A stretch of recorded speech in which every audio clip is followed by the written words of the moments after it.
Para você que não sabe, nós estamos caminhando nesse mês de junho numa série de sermões com esse tema, ego transformado. Para você que só veio hoje, não veio domingo passado e nem no domingo anterior, dê graças a Deus, porque você não apanhou o que nós já apanhamos aqui. Não é, William? Pô, a gente já saiu daqui cheio de vergão nos últimos 2 domingos, né, Igor? Caramba, meu. Então, você que chegou aqui, você ainda está tranquilo.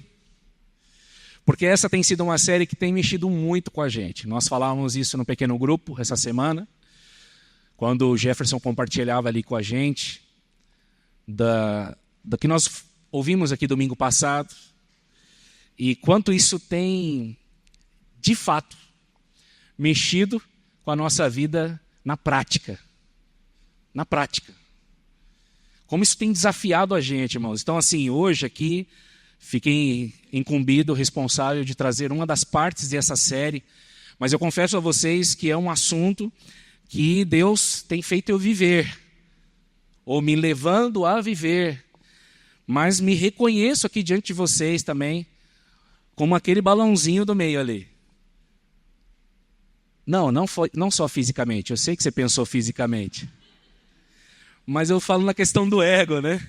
Né, Gabriel? A questão do ego, né? Fisicamente eu também pareço. Bom, eu me sinto realmente, né, no meio desse agir de Deus com relação à transformação do ego, porque me vejo, quanto mais me aproximo da palavra, com o ego grande, inchado, inflado, buscando atenção, querendo chamar atenção para si. E quantas vezes Deus não usa circunstâncias e situações para tratar com a gente. Então, tudo que você ouvir aqui hoje, saiba que eu também estou nessa, ouvindo junto com você, entendendo isso junto com você e tentando mudar isso em Cristo Jesus como você. Amém? No primeiro sermão, só para fazer uma retrospectiva aqui rapidinho, e você entender o que nós estamos falando, nós começamos falando do ego e do problema da autoestima, tanto a baixa quanto a elevada autoestima. E nós percebemos que o que o mundo, ou a sociedade, ou o ser humano tenta fazer é compensar os problemas de ego resolvendo com a autoestima. Houve uma época em que a autoestima elevada era um problema, levava-se ao pecado, mas estamos numa época em que a autoestima baixa também é levada em consideração, e tanto nós percebemos naquele primeiro sermão que tanto uma coisa quanto a outra é orgulho, tem a ver com esse ego inflado, e isso não é a vontade de Deus para a nossa vida. Ele quer nos libertar disso. No segundo sermão, no domingo passado, nós falamos sobre a condição natural do ego humano. E aí o ego ficou explícito para nós o porquê do balãozinho. Porque o ego é considerado, né, chamado aqui por Paulo como um fole. A palavra grega usada também é usada para a raiz do fole. O que é o fole? Lembra? A gaita de fole? Né? É um negócio que está pequenininho, ele estende, infla, enche, daqui a pouco murcha de novo, estende, murcha. E a gente percebeu que, na pregação aqui, o ego ele termina sendo vazio, por mais inflado que seja, porque ele tenta trazer coisas para dentro dele que não é Deus, e Deus tem o seu lugar em nós, Ele nos criou e colocou esse espaço na nossa vida para que Ele habite. E Deus é imenso e não há nada que tome o seu lugar. Não há nada que preencha o seu lugar. E por mais que a gente traga coisas para a nossa vida e tente preencher isso, aquele famoso preencher o vazio que a gente ouve tanto, é impossível e a gente percebe esse ego vazio. Mas ele é também dolorido porque fica o tempo todo, né, inflado, esticado ao máximo, chamando a atenção para si. E isso termina que ele é muito atarefado porque ele fica trabalhando para ele mesmo. E nós vimos aqui o quanto que a gente pensa na gente. É o tempo todo pensando em nós. Até quando a gente quer ajudar alguém, a gente pensa em nós. A gente ajuda alguém para a gente ficar bem. e é sempre o eu no centro. E por fim, esse ego, por ser tão esticado, tão atarefado, ele é frágil. Como uma bexiga, que quando muito cheia, corre-se o risco de estourar. Nós caminhamos nesse sentido e vimos nos 2 sermões que todo esse processo tem solução em Deus. Hoje, nós vamos para a visão transformada do eu. Nós vamos olhar para o ego e ter agora uma visão bíblica a respeito do que Deus espera de nós com relação ao ego. O ego existe, ele está em todos nós, foi colocado aí por Deus, mas ele tem um propósito. E ele precisa estar no lugar dele. E é o que nós vamos ver hoje aqui, pela graça de Deus.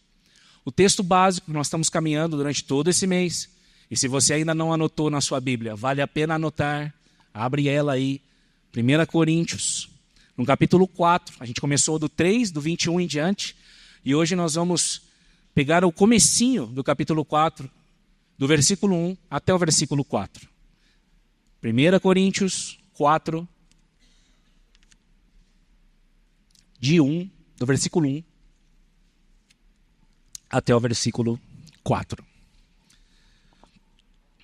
Não se engane aí, não é a segunda carta aos Coríntios, é a primeira, tá? Primeira. 4, de 1 a 4. O texto diz assim, está aqui, mas aí é legal você olhar aí também na sua Bíblia e conferir. Diz assim, na versão NVI: portanto, que todos nos considerem como servos de Cristo e encarregados dos mistérios de Deus. O que se requer desses encarregados é que sejam fiéis. Pouco me importa ser julgado por vocês ou por qualquer tribunal humano. De fato, nem eu julgo a mim mesmo. Embora em nada minha consciência me acuse, nem por isso justifico a mim mesmo. O Senhor é quem me julga. A gente tem dado volta em volta desses versículos. E o que a gente encontra aqui em Paulo declarar, o que vai nos dar base para começar a conversa de hoje, é que a palavra julgado e julgo que ele usa aqui é a mesma que veredito. Tem o mesmo significado, a mesma ideia de um veredito que é dado pelos outros, um veredito que é dado pelo próprio Paulo e um veredito que é dado pelo Senhor. Tem uma entrevista que foi dada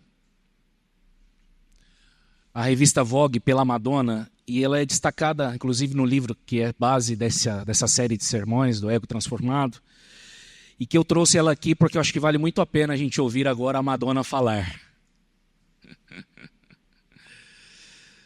Porque ela mostra para nós que ela entende bem a respeito do ego dela, e a respeito de ego, e o que esse ego produz na vida do ser humano. Ela diz assim: o que me impulsiona na vida é o medo de ser medíocre.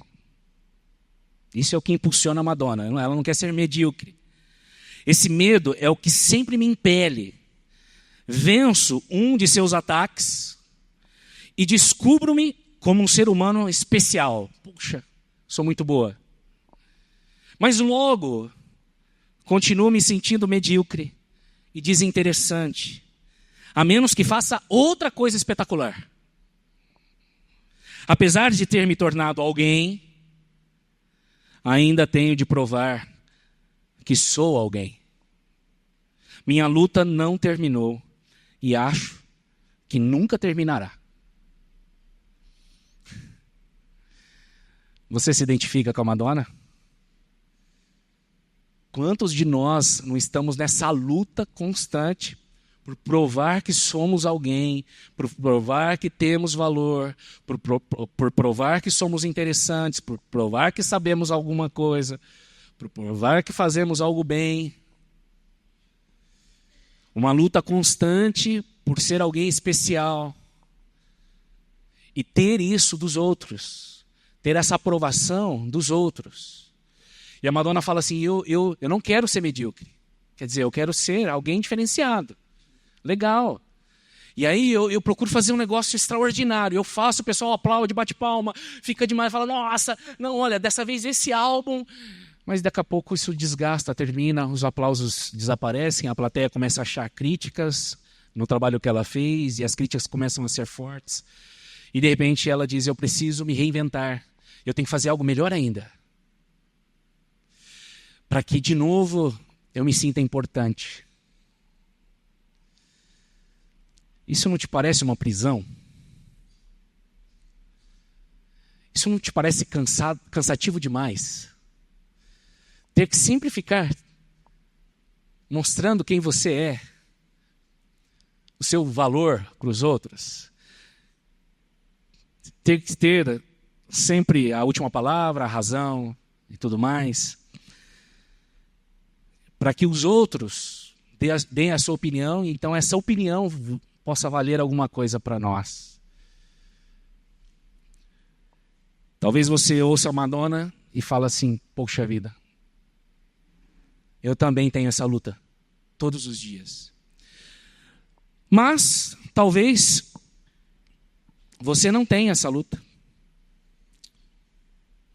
E talvez, o que você luta é para que prevaleça aquilo que você pensa a teu respeito. E é sobre isso que nós vamos falar agora. Que é exatamente o texto que nós lemos e que traz uma ideia de identidade. Nós vamos dividir hoje esse sermão em duas partes e nós vamos trazer a ideia da verdadeira identidade, conforme a Bíblia hoje, para também trazer para nós aqui a essência da verdadeira humildade. Essas duas coisinhas que nós vamos destacar hoje desse texto para a nossa vida. A primeira delas é essa, de que Paulo diz que ele não se importa com o veredito dos outros. Os outros não interessam para Paulo. Então, se Madonna pudesse ler agora esse versículo, essa seria uma resposta já para ela. Mas é só o começo da resposta. Porque a sociedade, a cultura, a política, a religião e todas as ideologias que cercam elas, segundo Paulo, não definem quem ele é. A sociedade não nos define. A política não nos define. A religião não nos define. Paulo está dizendo, não importa a opinião alheia. A opinião alheia não me define. E talvez você ouça falar, isso aí, Paulo, eu tô contigo. Tô nem aí porque os outros falam. Calma, que não é nesse tom. Paulo não está indo por esse caminho. Na verdade, o que a gente ouve dos conselheiros normalmente da sociedade atual é isso. Eles falam assim, não se importe com a opinião dos outros. O que vale é a sua opinião. Se pudesse usar essa frase, eu diria assim, como está lá no livro, decida quem você quer ser e seja. Pois o que realmente importa é como você se vê, se aceita e se define. Isso não está estampado nas propagandas, nas ideologias de hoje, em tudo que a gente vê e ouve, em filmes, séries. A ideia é, o que importa é o que você quer, é o que você vê, é como você pensa. Mas Paulo dá uma abordagem aqui totalmente diferente e mostra para nós que a solução para a identidade, para trazer uma verdadeira identidade para nós, não está na autoestima. como nós já vimos. Porque Paulo diz que ele não se importa com o que os outros pensam a respeito dele, mas também, do outro lado, ele não se importa com o próprio veredito, com o eu mesmo. Então, Paulo está falando assim, peraí, não é você, o que você pensa a meu respeito que me define, que diz quem sou. Tampouco o que eu penso ao meu respeito. Cara, e às vezes, dependendo do dia, a gente acha que a gente é muita coisa, né? Sim ou não? A gente é muita coisa. Até que você descobre que você é um grãozinho nesse mundo. E se falar de universo, então? Mas a gente se acha muita coisa. Mas tem dia também que a gente se acha ninguém. Nada. Né? Nós olhamos para a nossa vida e nós nos encontramos mal, mas Paulo fala assim, eu não entro, eu não caio nessa. Porque os outros não me definem, mas o que eu penso ao meu respeito não me define também. Uau! Isso é desafiador. Paulo ainda fala assim, de fato, nem eu julgo a mim mesmo, embora em nada minha consciência me acuse. Paulo fala assim, não tem nada da minha consciência me acusando que eu estou fazendo está errado, que eu não sou uma pessoa boa, não tem nada me acusando. Mas ele diz assim, nem por isso justifico a mim mesmo. Ou seja, ainda que a gente fale assim, não, mas, poxa vida, eu não fiz nada de errado, eu sou uma boa pessoa. Eu sou um cara legal. Paulo fala assim, ainda que minha consciência acuse ou não me acuse, mostre que está tudo bem, eu não vou por minha consciência. Porque enganoso é o coração do homem. Para quem já estudou um pouquinho de história, sabe que Hitler também tinha uma consciência que não o acusava. E ele fez o que fez. Isso não significa nada. Não é porque eu acho que está tudo bem, ou eu acho que não está tudo bem, que isso realmente seja assim.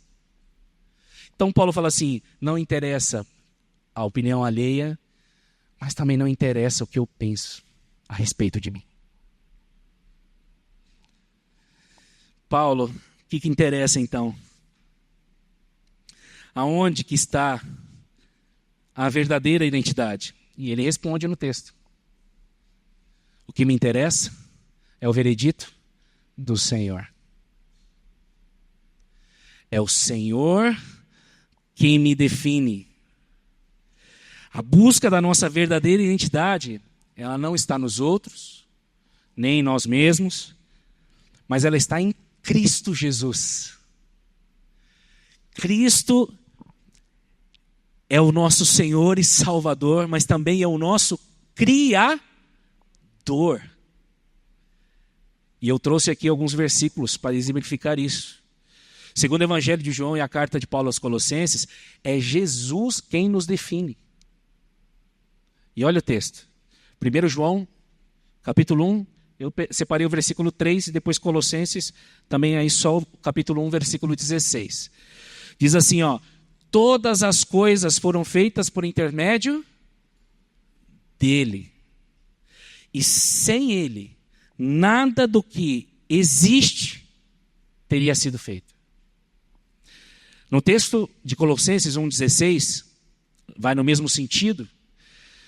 Diz assim, pois nele foram criadas todas as coisas nos céus e na terra, as visíveis e as invisíveis. Todas as coisas foram criadas por ele e para ele. Então, peraí. Você é o quê? Criação. Você foi criado. Por quem? Segundo o texto, por Cristo Jesus. Nele você foi criado. Então você é o que é porque Ele determinou. Dá para agradecer agora pela coroinha no cabelo? Pela barriguinha um pouquinho maior? Dá para agradecer pela estatura baixa? ou muito alta? Dá para agradecer pelo tipo de pessoas que somos e as habilidades que temos? Dá para olhar para nós e dizer assim: Senhor, eu sou o que sou porque o Senhor me fez assim? Com as coisas boas, mas também com os desafios, com as lutas. E tudo tem um plano, um propósito, porque nós fomos feitos por Ele, mas também para quê? Para Ele. Para Ele. A identidade em Cristo Jesus resolve 2 problemas: de onde nós viemos e para onde vamos. Você veio de um sonho, de um projeto, de um plano, de antemão, que nós ouvimos aqui na abertura desse culto. Fomos predestinados, pensados de antemão por Deus. Você não é o acaso, você não é o erro. Todas as coisas foram feitas por intermédio de Jesus. Você não é uma ação do diabo, você não é um problema da sociedade, você é fruto do sonho de Deus. Mas não encha o seu ego, não deixe ele inflar. Porque isso deveria nos anular, irmãos. Isso deveria colocar o ego no nosso devido lugar. Não é nada por causa de nós e nem para nós. É tudo dele e para ele. É de Cristo e é para Cristo. Essa imagem e semelhança do qual nós somos criados está lá em Gênesis. Nós somos criados em imagem e semelhança de quem? De Deus. O problema é que essa imagem foi distorcida pelo pecado. E por ser distorcida pela queda do ser humano, agora é necessário uma ação de Deus para resgatar essas coisas que Deus colocou em nós e que vêm dele, mas que estão abafadas, torcidas, ocultadas, alteradas por causa do pecado que habita em nós.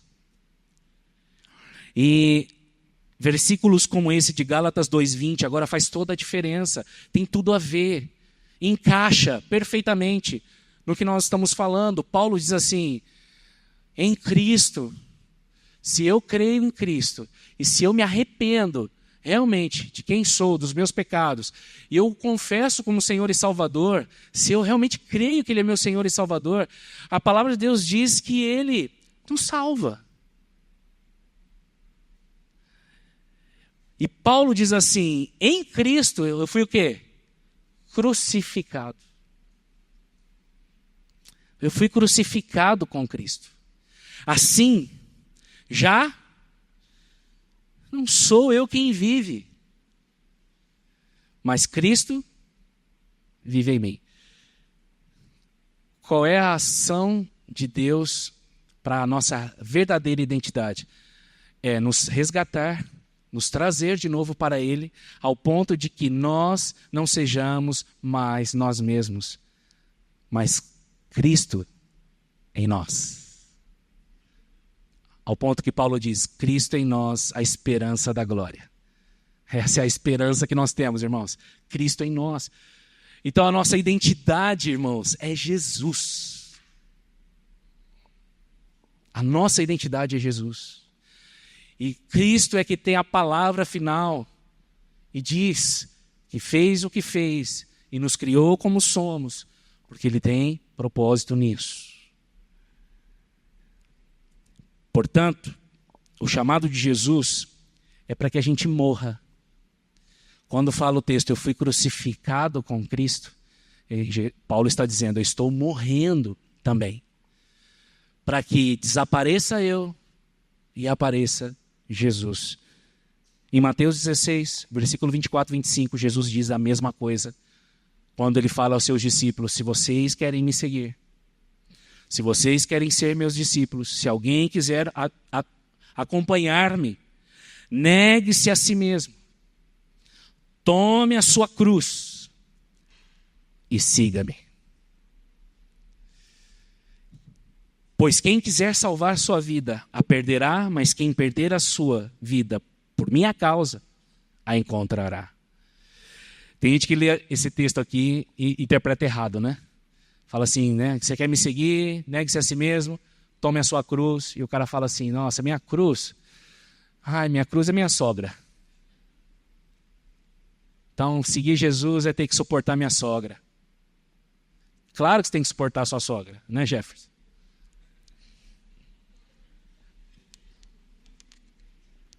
Aproveitar que a irmã Olga está aqui hoje, né?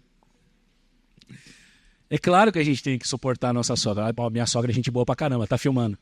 Sogra, gente boa. Mas não é isso. Quando Jesus fala, tome a sua cruz, ele não está falando de você carregar um problema, de você carregar uma aflição, uma pessoa. Eu tenho que sofrer mesmo, de ter sofrimento. Claro, ele já falou, nesse mundo a gente vai ter sofrimento. Mas quando ele fala aqui, se você quer me seguir, você precisa se negar e tomar a cruz, é fazer o que ele fez. Você deixa a tua vontade de lado e vai para a cruz. Tomar a cruz é subir na cruz, é encarar a morte, é morrer. Quando isso acontece, Cristo toma o lugar que lhe é devido. Ele toma o trono da nossa vida, do nosso coração. Ele se assenta no lugar que é dele, sempre foi dele. Ele preenche aquele vazio no ego. E ele acalma o nosso ego. Ele satisfaz o nosso ego. O nosso ego toma a forma de Cristo Jesus. E não precisa mais chamar atenção para si mesmo. E não precisa mais pensar em si mesmo. Porque mortos não pensam em si mesmo. Você vê algum morto reclamando que recebeu alguma crítica depois que morreu? Morto não sente, morto não se irrita mais, não tem mais ciúmes, morto não tem mais inveja, não é mais orgulhoso. O morto não se preocupa mais com sucessos ou derrotas. Para ele não associa mais a vida dele, aquele que morreu em Cristo Jesus, se ele é bem sucedido ou se ele é mal sucedido. Se ele é bem sucedido, glória a Deus. Se ele é mal sucedido, também isso será para a glória de Deus. E isso aqui não tem a ver comigo, isso não sou eu. Isso são coisas que estão acontecendo na minha vida, mas eu não associo mais as coisas à minha pessoa. Porque eu estou morto em Cristo Jesus. E isso, irmãos, é a verdadeira liberdade. Eu não preciso mais provar para ninguém o meu valor, porque está claro, está óbvio que eu tenho devido valor em Cristo. Ele morre por mim, ele morre por você. E o preço é baixo ou é alto? É muito alto. Mas não é porque eu ou você somos os dondoquinhos e a gente é, coitadinho de mim, eu mereço que Jesus me amar. A gente não merece. Mas ele mostra que ama e ele mostra que quer salvar e resgatar ao entregar a sua vida por nós. Então agora eu não preciso. Quem mais além do que ele pode ser mais importante nesse universo do que Cristo Jesus? E ele me amou. Ele me valorizou. Ele me comprou. Ele me justificou. Ainda eu sendo pecador, ele olhou para mim. Agora você crê em mim? Creio. Então você é tornado justo por causa da obra que eu fiz na cruz. Eu não preciso mais da aprovação de ninguém. A sua graça me basta. Sua graça me basta. Você não precisa ser valorizado pelo seu namorado, pelo seu marido, pela sua esposa. Você não precisa que o chefe bata nas suas costas e reconheça o que você faz. Você não precisa mais de um cargo, de uma função, de ser melhor que alguém. Você não precisa se sobressair, você não precisa ser a Madonna. Você não precisa ficar correndo atrás de sempre fazer algo espetáculo e algo melhor e mostrar, você não precisa de nada disso. E tampouco você precisa ficar esfregando na cara dos outros que você é bom, que você é melhor, que você, né, sabe mais que o outro e que o que importa é que você pensa a teu respeito. Você não precisa disso. Em Cristo, tudo isso morreu. o ego toma o seu lugar. Ele está ali só para ser mais um membro da nossa vida, do nosso corpo e servir ao seu propósito.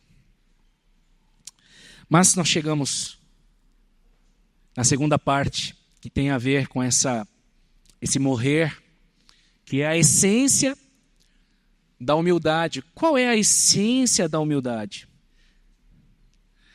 Quando nós conhecemos pessoas que realmente possuem humildade, são humildes, e normalmente não são aquelas que dizem que são, porque as que dizem que são, já, pisou na bola. Pensou, eu falando para vocês? Gente, eu sou tão humilde. O que você pensaria? Mas também pode vir travestido, quando eu falo assim, não, eu sou um pobre pecador. Isso também é falsa humildade. Mas a gente conhece quando uma pessoa possui realmente a humildade que vem do Evangelho, quando nos impressiona o fato dessas pessoas se interessarem mais por nós do que por elas mesmas. E quando eu li isso está no livro, eu me lembrei de um casal, eu queria trazer a foto deles aí.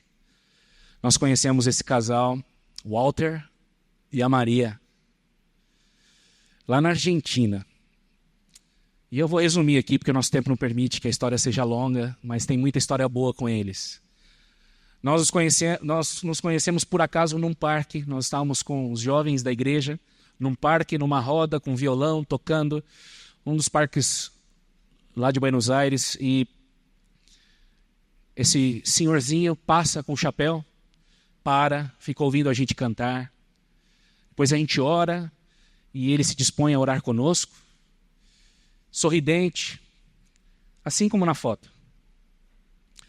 E a gente troca algumas informações ali, a gente conversa um pouquinho, ele se identifica como cristão, e feliz de ver a gente ali com os jovens fazendo o que nós estávamos fazendo, e a gente estava numa época que a gente fazia isso, a gente ia para o parque, orava juntos, depois a gente saía, cada um, e abordávamos as pessoas do parque para conversar um pouquinho e falar de Jesus para as pessoas. E ele ficou fascinado com aquele momento e compartilhou um pouco da história dele, trocamos telefone. Ele falou assim, você permitiria um dia a gente sentar para tomar um café? A gente marcar em algum lugar? Eu queria ouvir mais a teu respeito sobre a história de vocês. Aí aquela história que a gente faz assim, legal, sim, a gente vê, trocamos e tal. Foi embora. Esqueci do Walter. Pois passado alguns dias, ele mandou mensagem para mim. E fala, lembra que nós falamos de tomar um café? Você topa? Ele falou, eu moro aqui em Banfield, você mora aí em Monte Grande. Desculpa, Monte Grande, né? Acertei, né? Eu já ia falar Monte Verde. Em Monte Grande, a gente se encontra no meio do caminho, o que você acha? Era um pouco distante. Aí ele falou, beleza. Falei para a Danúbia, o que esse cara está querendo? Marcar para conversar. Com certeza ele vai querer saber um pouco mais, ou fazer parte daquilo que a gente estava vivendo, ou então vai querer chamar para a gente ser parte com ele, alguma coisa assim. Tem algum interesse. Pois nós sentamos, tomamos um café, eu e ele. E eu lembro que ele tinha uma mochilinha assim, a pastinha, ele tirou da pastinha um caderno, falou, você se incomoda se eu anotar? Que eu gosto de anotar algumas coisas, porque depois eu vou ficar orando por você. E ele foi conversando, eu conversando com ele, de vez em quando saía lá, quantos anos você tem? Aí ele anotava. Mas quando que é teu aniversário mesmo? Aí ele anotou meu aniversário. E tal, tua esposa é? Danúbia, olha que nome diferente. Conversamos, e ele começou a contar a respeito do que Jesus tinha feito na vida dele, rapidamente, e falou, mas hoje eu vim aqui para ouvir você. E aí eu comecei a contar, e ele glorificava a Deus. Terminou a conversa, eu falei, tá, e aí? Ele falou, não, obrigado. Vamos marcar para a gente se encontrar mais vezes, a gente precisa estar um dia junto, eu com a minha esposa e você com a sua. E a gente bateu um papo e tal. Irmãos, foi tão edificante aquela conversa que eu via Jesus ali. Até hoje me emociona. Parecia Cristo sentado me ouvindo. Ele não quis nada. Até hoje ele me liga, manda mensagem no meu aniversário. Até hoje. Ora por nós, pergunta como estamos. Dali para frente, esse casal entrou na nossa vida. E nós fomos aprendendo com eles a ser cristãos. Eles não têm igreja, denominação, eles não têm lugar, eles congregam nas casas e eles ajudam pessoas que eles podem ajudar. E quando alguém está difícil para ir onde eles estão congregando, eles animam a pessoa a procurar uma igreja perto dela, séria, para buscar a Cristo Jesus. E eles gastam o dinheiro deles e a vida deles para ajudar pessoas. Eles são 2 aposentados hoje, 2 arquitetos, não, agrônomos, e servem a Cristo Jesus com o que podem, como podem. Nunca pediram nada para nós. Foi na nossa casa, se envolveu com as crianças. Nunca pediram nada, nunca falaram, vocês podiam vir congregar com a gente. Jamais. Quando a gente chamou eles para ir, ou quando a gente se dispôs a ir, eles falaram assim, não vai não. Vocês já têm a igreja de vocês. Vai não. O interessante é que o Walter e Maria são os mesmos nomes do meu pai e da minha mãe. Meu pai chama Walter, minha mãe chama Maria. Deus me deu pais substitutos lá. Até hoje, nós temos contato com eles e eles impactaram a nossa vida de tal maneira que quando a gente voltou da Argentina, o que nós queríamos era viver isso. É sermos mais parecidos com eles, porque eles são parecidos com Jesus. Eles saíam da nossa casa e sabe a vontade que nós tínhamos? De orar. Você já se encontrou com alguém assim? Eles são verdadeiros humildes no Evangelho. Não pensam mais neles mesmos. Morreram para eles. Se gastam e se desgastam pelos outros. E isso marca vidas, transforma corações.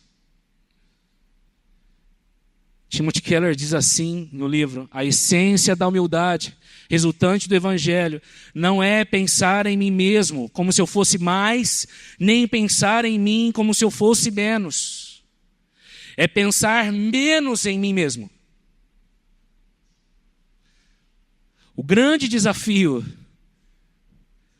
da humildade resultante do Evangelho é que ela mata a necessidade que eu tenho de pensar em mim, no que eu quero, no que eu gosto. Tem gente que escolhe tudo, irmãos, fica escolhendo até pregador. Desse eu gosto, desse eu não gosto.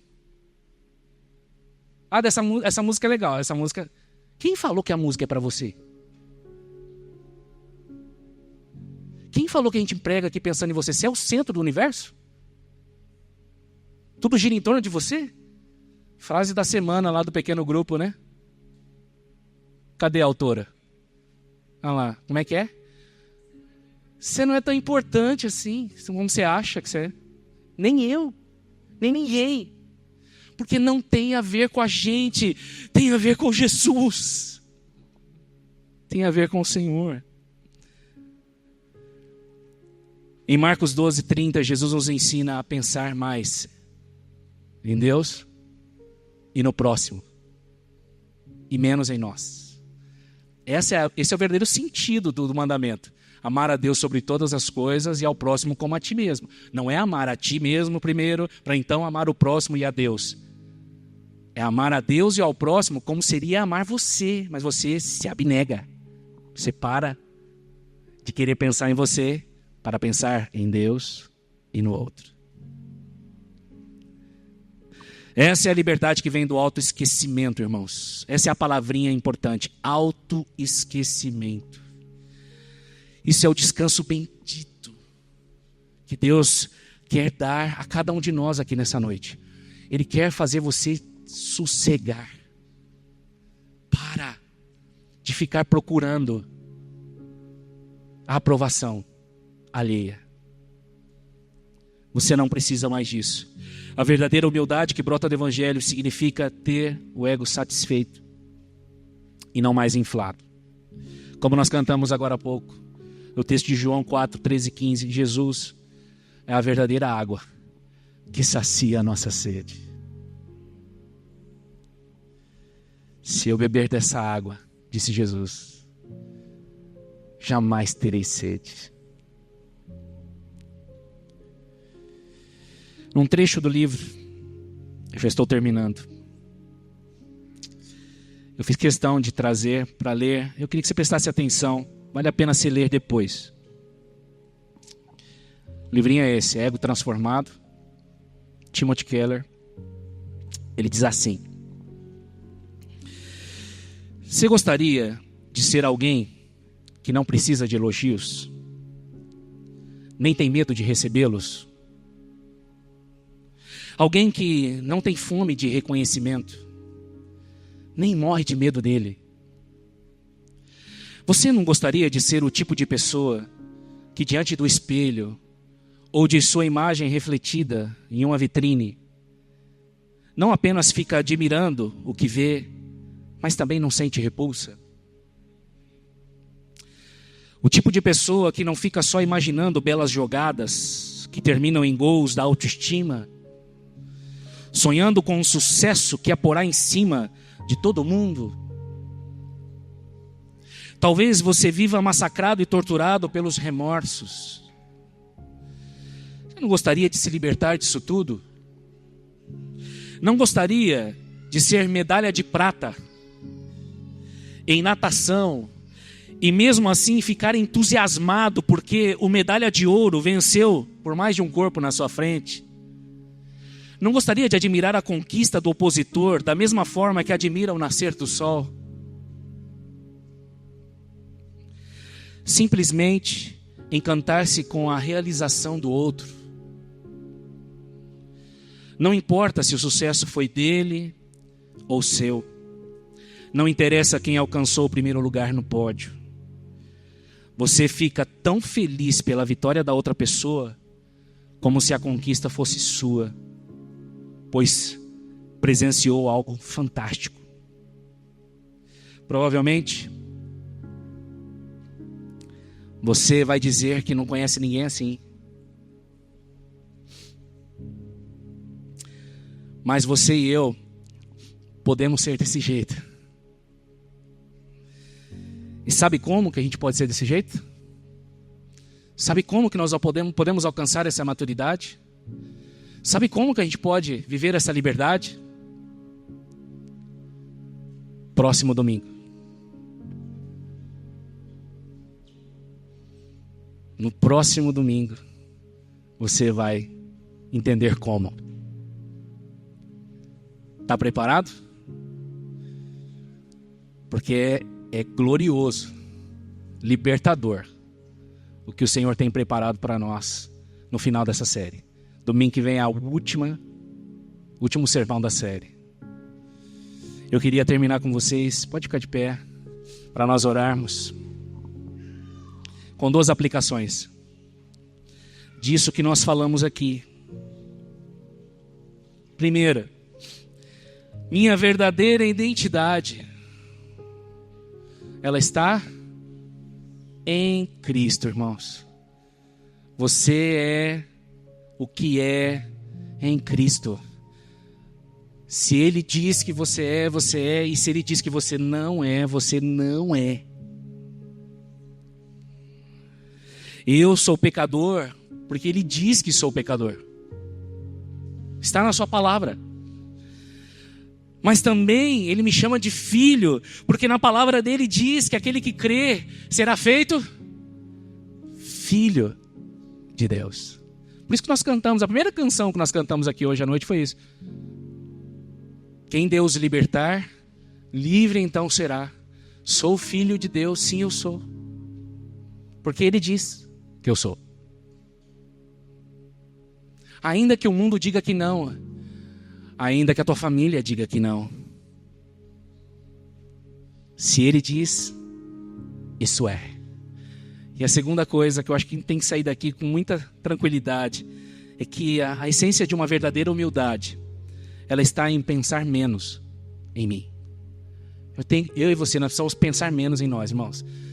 Não interessa. Eu e você não somos o centro. Não tem a ver conosco. Nós somos aqueles figurantes de bar, de filme, que fica no balcão, que não tem fala nenhuma, que pega só um pedacinho. Do filme inteiro aparece aquele pedacinho. É eu e você lá. Você não é o protagonista. Jesus é o protagonista. Tudo tem a ver a respeito dele. Vem dele e é para ele. Você vem de Jesus e você é para Jesus. Vamos orar?